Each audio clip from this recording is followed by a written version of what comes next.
আসসালামু আলাইকুম ফ্রেন্ডস, সবাই কেমন আছেন? আশা করি সবাই ভালো আছেন। ফ্রেন্ডস, আজকে কথা বলবো পাউস এয়ারড্রপ নিয়ে। পাউস এয়ারড্রপ ক্রাইটেরিয়া নিয়ে তারা অফিসিয়ালি একটা নিউজ দিছে যে কিসের ভিত্তিতে আমরা এয়ারড্রপ পাবো অ্যান্ড কত পরিমাণ রেশিও এর মাধ্যমে কনভার্ট করবে অ্যান্ড কি পরিমাণ প্রফিট আমাদের দিবে। এই নতুন আপডেট নিয়ে আপনাদের সামনে বিষয়টি বিস্তারিতভাবে আলোচনা করব। এই চ্যানেলে যারা সাবস্ক্রাইব করছেন তাদের অসংখ্য ধন্যবাদ, এবং যারা প্রথম এই ভিডিওটি দেখতেছেন তাদের কাছে রিকোয়েস্ট একটি লাইক এবং সাবস্ক্রাইব করে দিবেন। আপনারা সবাই জানেন পাস কিন্তু 30শে ডিসেম্বর স্ন্যাপশট নিয়ে নিছে। এখন যারা নতুন করে করতেছেন তাদের কি স্ন্যাপশট ইনক্লুড করবে বা এক্সট্রা কোনো রিওয়ার্ড পাবেন কিনা তা অনিশ্চিত।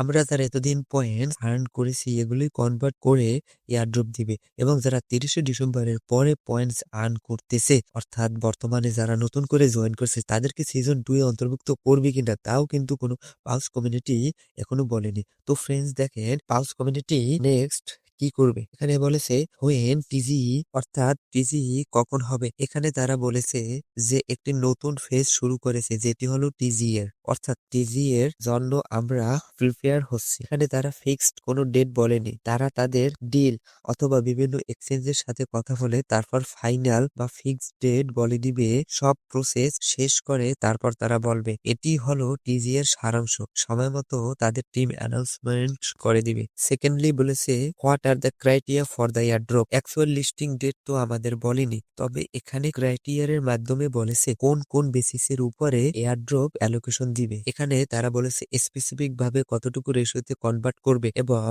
সেই অনুযায়ী কত টোকেন আপনারা পাবেন। তবে এটি বিষয়ে তারা ক্লিয়ার করেছে যে মেইন ব্যালেন্সে যা আর্নিং করছে, অর্থাৎ আমাদের মেইন ব্যালেন্সে যে যে যত পয়েন্ট আর্ন করেছি তা হলো শুধু পয়েন্ট, টোকেন না, শুধু পয়েন্ট। এইগুলো অর্থাৎ এই পয়েন্টস গুলো কনভার্ট করে আমাদের টোকেন দিবে। এখানে বলেছে why am I seeing coal one my screen instead পাও, অর্থাৎ একসাথে যে লিমিটে 5টি টাস্ক দিছিল কিছুদিন আগে এবং মেইন ব্যালেন্স কেটে নিয়েছিল, তখন যারা এই 5টি টাস্ক কমপ্লিট করেছেন কেবল তারাই এয়ারড্রপ পাবেন, অন্যথায় মেইন ব্যালেন্স শুধু কোল বা পাথর দেখতে পাবেন। এখানে বলেছে নিচে কিছু ফ্যাক্টর দেওয়া আছে যেগুলো সম্পূর্ণ থাকলে আমরা টোকেন বেশি পাবো। ফ্রেন্ডস, এখানে একটা গুড নিউজ হলো যারা সব সময় প্রত্যেকটি টাস্ক একটি থেকে কমপ্লিট করেছেন এবং তারা অবশ্যই টোকেন বেশি পাবে, এবং সবার রেশিও আলাদা আলাদা থাকবে প্রত্যেকটি টাস্ক কমপ্লিট করার ফলে। তারপর friends, participation in project listed on the pause roadmap, অর্থাৎ এখানে বলেছে আপনি যত বেশি এয়ারড্রপে পার্টিসিপেট করেছেন, যেমন ডক্স,